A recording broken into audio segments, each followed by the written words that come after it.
questions in that context, sir. I'm going to be asking you about Appendix C to your report, and in particular, the decision not to do a sworn interview with the president. It's really the only subject I want to talk to you about, sir. Why didn't you subpoena the president? Well, at the outset, after we took over and initiated the investigation. If I could ask you to speak on that. Yeah, of course. At the outset, after we took over the investigation and began it, pursued it, and obviously one of the things we anticipated wanting to accomplish that is having the interview with the president. We negotiated with him for a little over a year, and I think what you alluded to in the appendix lays out our expectations as a result of those negotiations. But finally, when we were almost towards the end of our investigation and we had little success in pushing to get the interview of the president, we decided that we did not want to exercise the subpoena powers because of the necessity of expediting the end of the investigation. Was that, excuse me?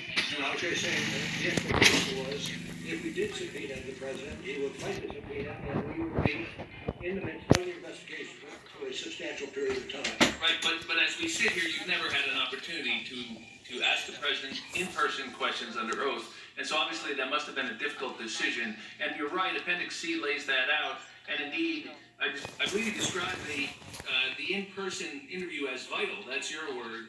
And of course, you made clear you had the authority and the legal justification to do it. As you point out, you waited a year. You put up with a lot of negotiations. You made numerous accommodations, which you lay out so that he could prepare and not be surprised. I think you were trying to be fair to the president. And by the way, you were going to limit the questions when you got to written questions to Russia only.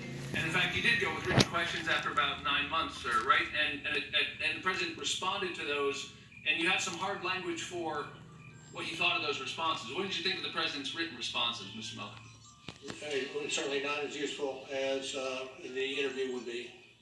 In fact, you pointed out, and by my count, there were more than 30 times when the president said he didn't recall, he didn't remember, no independent recollection, no current recollection. And I take it by your answer that it wasn't as helpful. That's why you used words like incomplete, imprecise, inadequate, insufficient. Is that a fair summary of what you thought of those written answers? That is a fair summary. And I presume that comes from the report. And yet, sir, and I ask this respectfully, by the way, the president didn't ever claim the Fifth Amendment, did he? I'm not going to talk to that. Well, from what I can tell, sir, at one point it was vital, and then at another point it wasn't vital.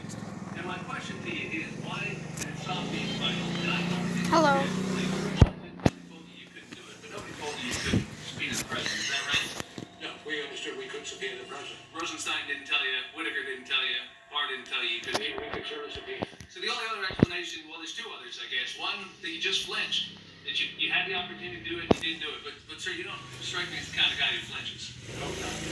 Well, then the third explanation, I hope not too, sir. And the third explanation I can do is that you didn't. Well, you don't know.